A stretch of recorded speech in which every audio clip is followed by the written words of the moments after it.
समय जब 1 घंटे के लिए चुन चुन कर भारतीय नागरिकों को मारा जा रहा था, इस पूरे समय उसे एक सुरक्षाकर्मी नहीं दिखा, एक सैनिक नहीं दिखा। राजनाथ जी तो पुलवामा, उरी और पठानकोट के समय गृह मंत्री रहे थे। आज वे रक्षा मंत्री हैं और हमारे गृह मंत्री महोदय श्री अमित शाह जी के नाक के नीचे पूरा मणिपुर जल गया, दिल्ली में दंगे हुए, पहलगाम में हमला हुआ और आज भी वे उसी पद पर बैठे हैं। क्यों? इस ऑपरेशन का सिंदूर का क्रेडिट, उसका श्रेय तो हमारे प्रधानमंत्री जी चाहते हैं। सही भी है, ठीक है, सही है, श्रेय ले। ओलंपिक्स में हमारा मेडल आता है, उसका भी श्रेय लेते हैं, लेकिन सिर्फ श्रेय लेने से नहीं होता नेतृत्व, जिम्मेदारी भी लेनी पड़ती है। आज गृह मंत्री जी ने इस बात पर उल्लेख किया। उन्होंने कहा, उनके शब्दों में उन्होंने कहा कि पाकिस्तान के पास शरण में आने के बजाय कोई चारा ही नहीं था। आपने शरण दिया क्यों? इतिहास में चले गए। नेहरू ने क्या किया, इंदिरा गांधी ने क्या किया, यहाँ तक कि मेरी माँ के आंसुओं तक चले गए, लेकिन इस सवाल का जवाब नहीं दिया कि ये सीज फायर हुआ क्यों, ये जंग रुका क्यों, और तब क्यों रुका जब दुश्मन के पास कोई चारा नहीं था हमारी श्रेय में आने के बजाय। सवालों से बचने के लिए ये सरकार हमेशा प्रयास करती है। इसकी राजनीतिक कायरता बेमिसाल है। देशवासियों के प्रति जवाबदेही का एहसास ही नहीं है। सच्चाई ये है कि इनके दिल में जनता के लिए कोई जगह नहीं है। सब राजनीति है, सब पीआर है, सब प्रचार है, सब पब्लिसिटी है। उस दिन पहलगाम में 26 परिवार उजड़ गए। 26 लोगों को अपने परिवार के सदस्य के सामने मारा गया। उनमें से 25 भारतीय थे।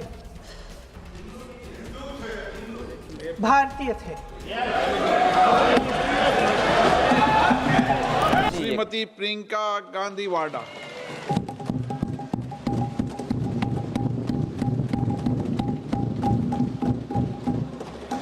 आदरणीय अध्यक्ष महोदय, मैं आपको धन्यवाद देना चाहती हूं कि इस महत्वपूर्ण मुद्दे पर आपने मुझे बोलने का मौका दिया।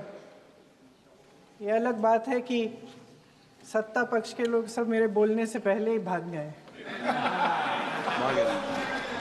आइए, आपको देख के मैं खुश थी कि आप वापस आ गए। सबसे पहले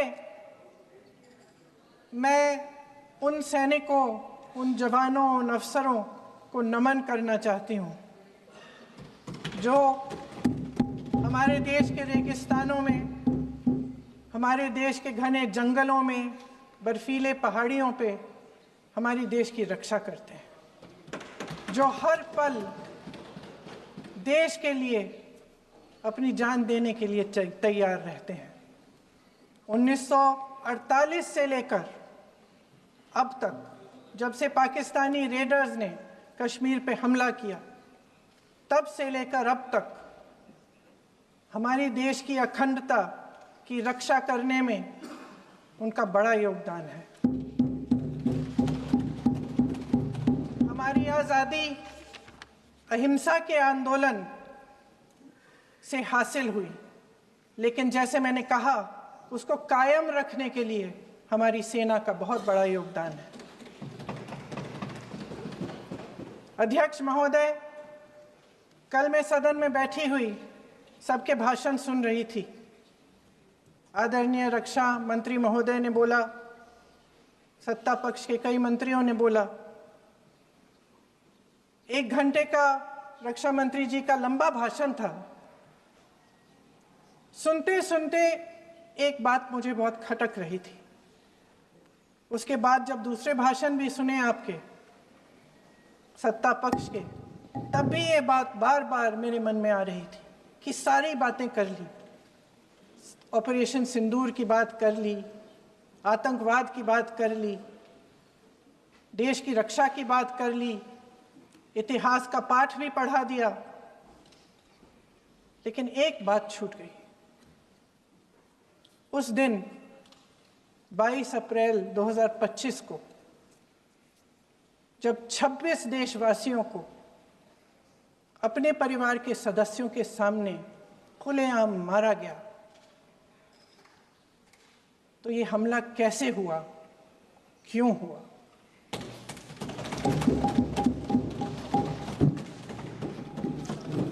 अध्यक्ष महोदय, ये लोग बैसारन वैली में, पहलगाम के पास कश्मीर में क्या कर रहे थे? आजकल पब्लिसिटी का दौर है, प्रचार का ज़माना है। कुछ समय से हमारी सरकार ये प्रचार कर रही थी कि कश्मीर में आतंकवाद ख़त्म हो गया है, कि कश्मीर में शांति है, अमन चैन है। प्रधानमंत्री जी ने खूब भाषण दिए, देशवासियों को कहा कि चलिए कश्मीर चलिए, सैर करिए। कई बार मैंने ये भी देखा मीडिया पर, टीवी पर कि कश्मीर जाइए, ज़मीन खरीदिए, अब वहाँ अमन चैन है, शांति का वातावरण है। इसी बीच शुभम द्विवेदी, एक कानपुर के नौजवान, और उनके पूरे परिवार ने तय किया कि वो कश्मीर जाएंगे। शुभम द्विवेदी की 6 महीने पहले शादी हुई थी। उसकी पत्नी ने कहा कि उनके बीच एक ऐसा रिश्ता था, प्रेम और दोस्ती का ऐसा रिश्ता था कि वो एक दूसरे को बच्चों की तरह हंसाते थे। सोशल मीडिया पर एक वीडियो भी जारी है जिसमें पूरा परिवार एक साथ बैठा हुआ ताश खेल रहा है और ऐसे हंस रहे हैं कि उस वीडियो को देख के किसी का भी दिल टूट जाए कि इस परिवार को इस तरह से उजड़ने क्यों दिया हमने। 22 अप्रैल 2025 को बैसारन वैली में मौसम का मिजाज अच्छा था। जैसे हर रोज़ लगातार 1000 से 1500 लोग वहाँ पहुँचते थे, उसी तरह से उस दिन भी तमाम पर्यटक वहाँ पहुँचे। वहाँ का रास्ता आसान नहीं है अध्यक्ष महोदय जी, जंगल से जाना पड़ता है, पहाड़ों के बीच जाना पड़ता है, घोड़े से जाना पड़ता है। ये परिवार वहाँ पहुँचे, मौसम सुहाना था, उनके बच्चे ट्रैम्पोलिन पे खेल रहे थे, कोई जिपलाइन कर रहा था, कोई चाय पी रहा था, तो कोई कश्मीर की सुंदर वादियों की ठंडी हवा का मज़ा ले रहा था। शुभम अपनी पत्नी के साथ एक स्टॉल पे खड़े थे। तभी अचानक 4 आतंकवादी जंगल में से निकलते हैं और शुभम को वहीं अपनी पत्नी के सामने मार डालते हैं। उसके बाद वे वहाँ से पूरे वैली में 1 घंटे के लिए लोगों को चुन चुन कर मारते हैं। किसी के पति को अपनी पत्नी के आंखों के सामने, किसी के पिता को अपने बेटे के सामने, चुन चुन कर 26 लोगों को मार डालते हैं। शुभम की पत्नी घबराकर वहां से भागने की कोशिश करती है, अपनी जान बचाने के लिए जंगल की तरफ दौड़ती है। वहां पता चलता है कि तमाम लोग जंगल की तरफ दौड़े हैं और अपनी जान बचाने की कोशिश कर रहे हैं। कोई अपने बेटे का हाथ पकड़ के पहाड़ों पर घसीटता हुआ जा रहा है, कोई कश्मीरी घोड़े वालों और गाइडों की मदद लेते हुए चले जा रहा है। कोई रास्ता नहीं है, कोई तरीका नहीं है, लेकिन किसी न किसी तरह से शुभम की पत्नी के शब्दों में किसी ऐसी शक्ति ने हमको बचा कर रखा कि हमें किसी न किसी तरह से हम अकेले नीचे पहुंचे। और मैं उनके लफ्ज पढ़ना चाहती हूं, क्योंकि उन्होंने कहा कि इस पूरे समय जब 1 घंटे के लिए चुन चुन कर भारतीय नागरिकों को मारा जा रहा था, इस पूरे समय उसे एक सुरक्षाकर्मी नहीं दिखा, एक सैनिक नहीं दिखा।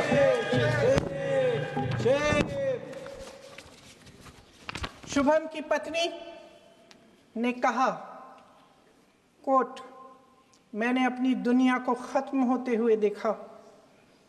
अपनी आंखों के सामने एक सिक्योरिटी गार्ड नहीं था। मैं ये कह सकती हूं कि देश ने, सरकार ने हमें वहां पे अनाथ छोड़ दिया था। सिक्योरिटी क्यों नहीं थी वहां पे एक सैनिक क्यों नहीं दिखा? क्या सरकार को मालूम नहीं था कि यहां रोज 1000 से 1500 पर्यटक जाते हैं? क्या सरकार को मालूम नहीं था कि यहाँ के को पहुंचने के लिए जंगल के रास्ते से जाना पड़ता है? अगर कुछ हो जाएगा तो लोग वहां से निकल नहीं पाएंगे। एक चिकित्सा का इंतजाम नहीं था, फर्स्ट एड का इंतजाम नहीं था, कोई इंतजाम नहीं था, ना सुरक्षा का ना फर्स्ट एड का। इन लोगों को भगवान भरोसे छोड़ दिया गया। ये लोग वहां पे इस सरकार के भरोसे गए और इस सरकार ने उन्हें भगवान भरोसे छोड़ दिया।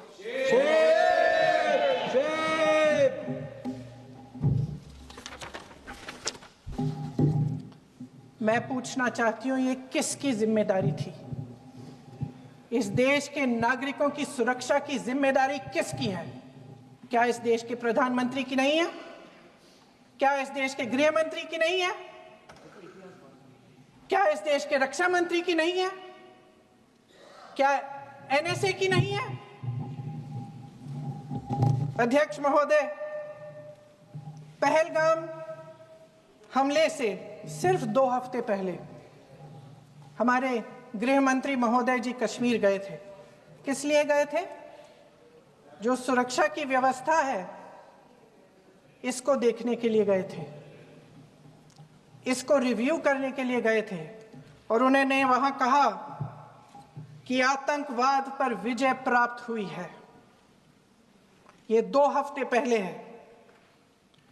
3 महीने बाद जेएनके के गवर्नर साहब एक आम इंटरव्यू में ऐसे ही चलते चलते कह देते हैं कि हाँ, बैसारन वैली में बहुत लापरवाही हुई और इसके लिए मैं जिम्मेदारी लेता हूँ। ऐसे ही चलते चलते, और वो बात होती है, खत्म भी वहां होती है और वहीं खत्म हो जाती है। उनसे जिम्मेदारी ली भी नहीं जाती, कोई सवाल नहीं उठाता, कोई जवाब नहीं देता। अध्यक्ष महोदय, उस हमले की जिम्मेदारी एक आतंकवादी गुट जिसका नाम टीआरएफ है थोड़े दिनों बाद लेती है। कौन है ये टीआरएफ? 2019 में ये गुट बना। 2020 में इसने कश्मीर में आतंकवाद का काम शुरू कर दिया और अप्रैल 2020 से लेकर 22 अप्रैल 2025 तक इन्होंने 25 आतंकवादी हमले किए। गृह मंत्री महोदय ने जब यूपीए सरकार के समय के आतंकवादी हमले गिने तो लगभग 25 गिनवाए थे अभी अपने भाषण में। इस गुट ने कश्मीर में 25 हमले 2020 और 2025 के अंदर एक पूरी लिस्ट है इन हमलों की। मेरे पास इतना समय नहीं है इसलिए मैं एक एक को नहीं पढ़ना चाहती, लेकिन मैं इतना कहूंगी कि इनमें रियासी का हमला भी था 2024 का, जिसमें 9 लोग मारे गए और 41 लोग घायल हुए।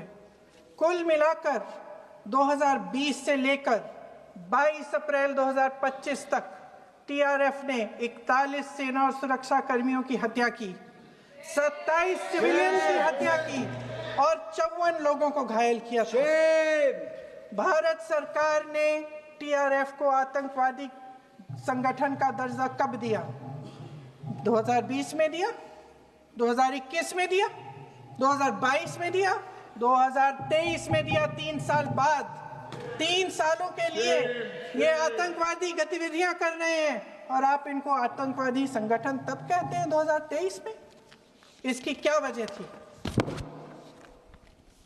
ये सब सरकार के संज्ञान में था। और आप मुझे बताना चाहते हैं, सत्ता पक्ष के नेता बताना चाहते हैं कि ये सब आपके संज्ञान में था, लेकिन कोई भी एक ऐसी एजेंसी नहीं है हमारी सरकार की जिसको पता चला कि ऐसा हमला, ऐसा भयानक हमला होने जा रहा है हमारे देश में, कि पाकिस्तान में बैठे हुए इस हमले की योजना बन रही है कि हम भारत जाके हैवानियत करेंगे, 26 लोगों को मार डालेंगे, और हमें पता ही नहीं है। क्या ये हमारी एजेंसियों की विफलता है कि नहीं है?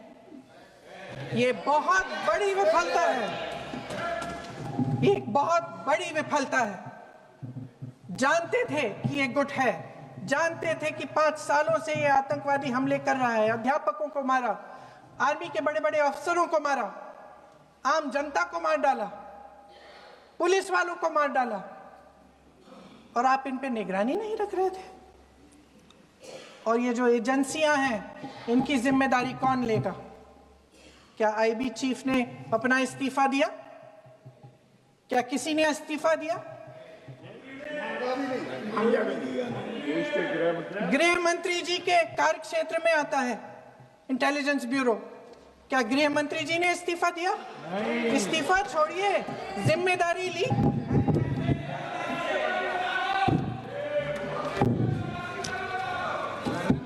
साहब देखिए, इतिहास की बात आप करिए, मैं वर्तमान की बात करना चाहती हूँ।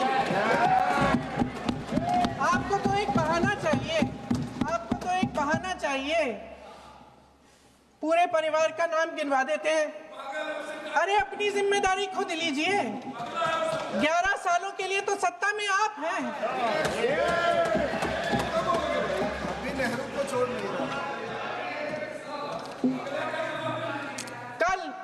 कल माननीय गौरव गोगोई जी ने अपने भाषण में पूछा गृह मंत्री जी से, क्या आपकी जिम्मेदारी नहीं थी? मैं देख रही थी। राजनाथ जी, रक्षा मंत्री जी यूं यूं अपना सर हिला रहे थे, कुछ बोले नहीं। अंदर से महसूस हुआ होगा कि यहाँ कुछ जिम्मेदारी थी, लेकिन माननीय गृह मंत्री महोदय जी हंस रहे थे, वे हंस रहे थे।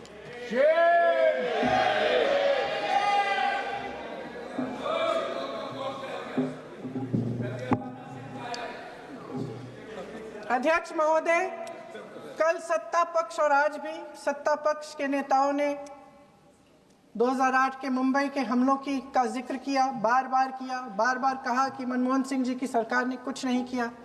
ये तो जानकारी होगी ना कि उसी समय जब वो आतंकवादी हमला चल रहा था, तभी उन आतंकवादियों को मार डाला था। एक बचा था और उसको भी फांसी दे दी थी 2012 में। महाराष्ट्र के मुख्यमंत्री ने इस्तीफा दिया। देश के गृह मंत्री ने जिम्मेदारी लेकर इस्तीफा दिया। एक जवाबदेही थी पब्लिक के प्रति, एक जवाबदेही थी इस देश की जनता के प्रति, इस देश की धरती के प्रति।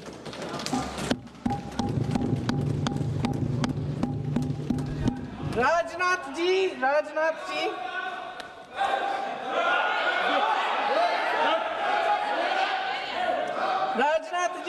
तो पुलवामा, उरी और पठानकोट के समय गृह मंत्री रहे थे।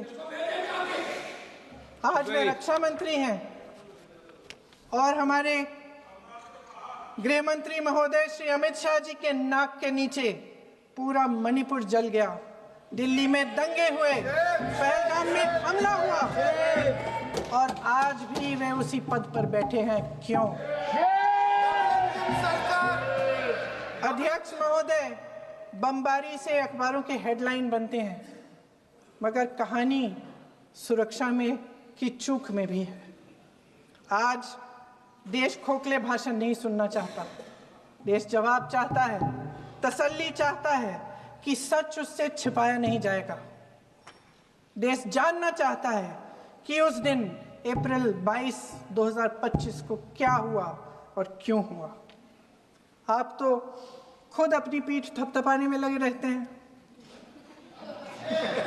सेना, देश, संसद से सच छुपाते हैं। ऑपरेशन सिंदूर जब शुरू हुआ, हम सब ने समर्थन किया, सब एकजुट होकर खड़े हो गए इस देश के लिए। दोबारा होगा, दोबारा खड़े हो जाएंगे। अगर हमारे देश पे हमला होता है तो यहाँ इस सदन में किसी भी पार्टी का हो, कोई भी हो, सब आपका समर्थन करेंगे। और हमें अपनी सेना पर गर्व है कि उन्होंने इस बार भी दृढ़ता से लड़ाई लड़ी, धैर्य से लड़ाई लड़ी, वीरता से लड़ाई लड़ी। लेकिन इस ऑपरेशन का सिंदूर का क्रेडिट, उसका श्रेय तो हमारे प्रधानमंत्री जी चाहते हैं। सही भी है, ठीक है, सही है, श्रेय ले। ओलंपिक्स में हमारा मेडल आता है, उसका भी श्रेय लेते हैं, लेकिन सिर्फ श्रेय लेने से नहीं होता नेतृत्व, जिम्मेदारी भी लेनी पड़ती है।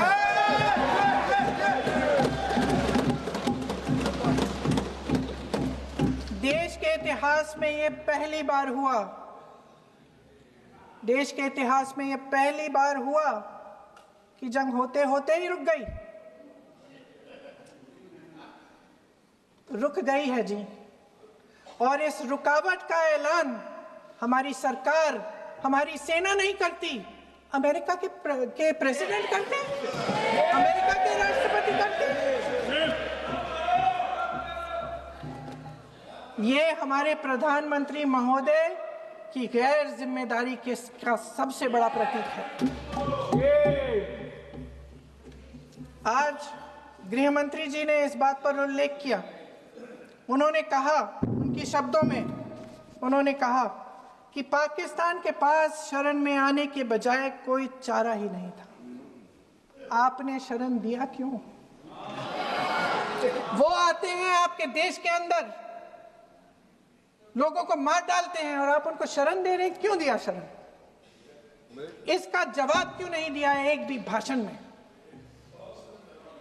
जैसे ये बात उठी, शरण की बात की, हमारे गृह मंत्री जी ने इतिहास में चले गए। नेहरू ने क्या किया, इंदिरा गांधी ने क्या किया, यहां तक कि मेरी मां के आंसुओं तक चले गए।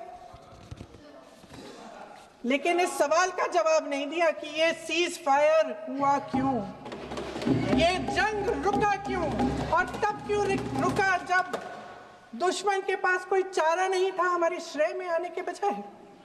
क्यों रुका ये जंग? इसका जवाब नहीं दिया। धन्यवाद। आप देंगे?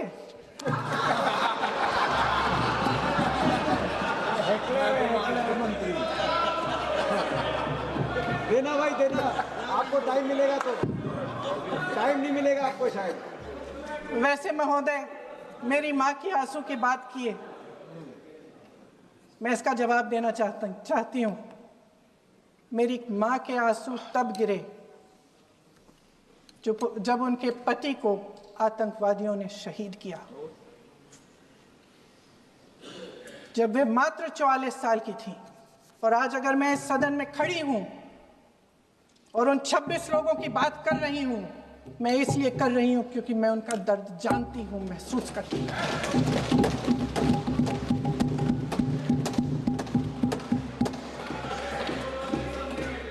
अध्यक्ष महोदय, मैंने कहा कि देश का नेतृत्व सिर्फ उपलब्धियों का श्रेय लेने से मजबूत नहीं होता। सफलता और विफलता दोनों की जिम्मेदारी लेने से बुलंद होता है। ये सोने का ताज नहीं है, कांटों का ताज है। अध्यक्ष महोदय, जब सरकार झूठी और कायर हो तो वे बहादुर से बहादुर सेना के साहस और पराक्रम को भी कमजोर कर देती है। देश को प्रतिशोध के साथ साथ सबके प्राणों की रक्षा का प्रण चाहिए। सेना की शक्ति के साथ सरकार की सच्चाई भी चाहिए। महान देशभक्त शहीद इंदिरा गांधी जी, जिन्होंने सफल कूटनीति के बल पर अमेरिका के राष्ट्रपति निक्सन का मुकाबला करके पाकिस्तान का विभाजन करवाया, बांग्लादेश बनाया, 1 लाख पाकिस्तानी सैनिकों को आत्मसमर्पण करने पर मजबूर किया, उन्होंने कभी इसका श्रेय लेने की कोशिश नहीं की। ऑपरेशन सिंदूर का मकसद अगर पाकिस्तान को सबक सिखाना था तो शायद ये मकसद अभी अधूरा है, क्योंकि हमारी कूटनीति विफल रही है।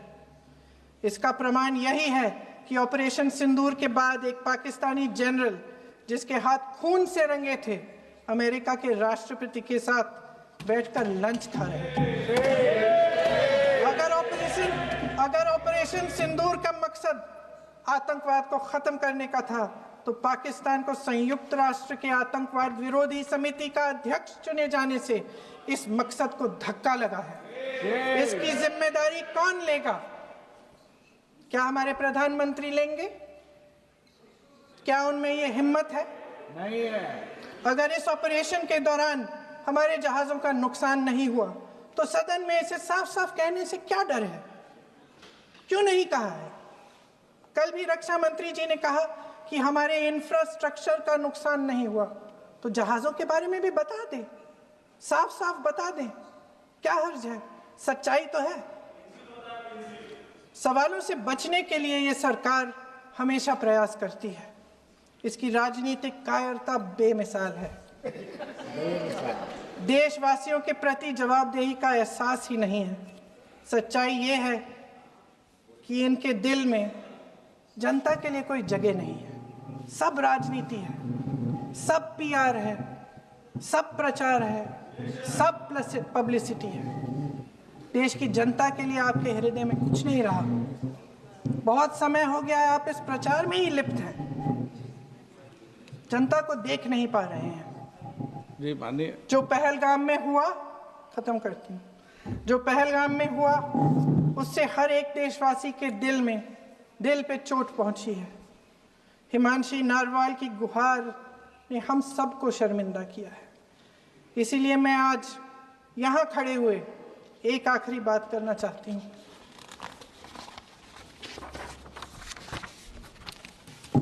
इस सदन में लगभग सभी के पास सुरक्षा है, सुरक्षा की व्यवस्था है। हम जहां भी जाते हैं हमारे साथ सुरक्षा कर्मी आते हैं। आपको भी मिल जाएगी, आप मंत्री बन जाएंगे, आपको भी मिल जाएगी। मैं मजाक की बात नहीं कर रही हूँ, थोड़ा सा धैर्य रखिए। उस दिन पहलगाम में 26 परिवार उजड़ गए।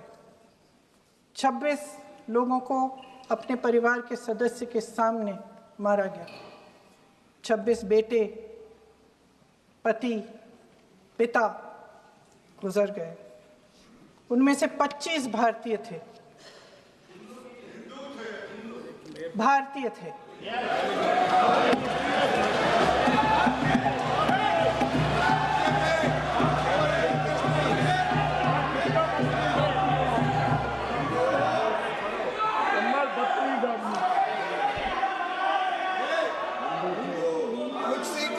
जितने भी लोग बैसारन वैली में थे और जो 25 भारतीय मारे गए, उनके लिए कोई सुरक्षा नहीं थी।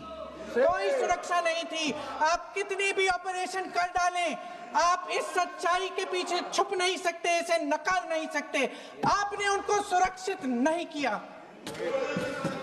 कोई शर्म नहीं है और ना कभी होगी। सुन लीजिए, सुबह भी मैं शिव मंत्र बोल के आई हूं। इनको क्या पता शिव मंत्र क्या है? शिव मंत्र खत्म कर लूं अपना भाषण। शिव मंत्र मैं एक बार उन 25 भारतीयों के चलिए चुप रही। मैं एक बार उन 25 भारतीयों के नाम इस सदन में पढ़ना चाहती हूं, ताकि यहां बैठे हर सदस्य को यह एहसास हो कि वे भी हमारी तरह इंसान थे, किसी राजनीतिक बिसात के मोहरे नहीं थे। वे भी इस देश के बेटे थे, वे भी इस देश के शहीद हैं। उनके परिजनों के प्रति हम सब की जवाबदेही बनती है। उन्हें सच्चाई जानने का हक है। समीर गुहा भारतीय, बिट्टन अधिकारी, मनीष रंजन, हेमंत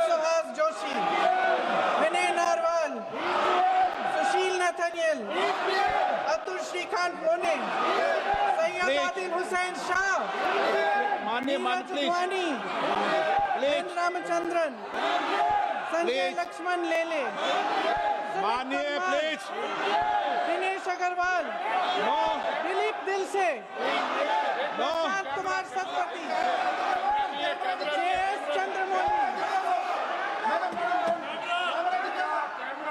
अब आप बोलिए, अब आराम से बोलिए। JS चंद्रमौली, यतीश परमार, S मधुसूदन राव, माननीय सदस्य नारेबाजी का सदन नहीं है प्लीज शैलेश कलाटिया, ये तरीका ठीक नहीं है आपका भूषण, मंजुनाथ राव, कौस्तभ गणबोते, शुभम समझाइए द्विवेदी। जय हिंद।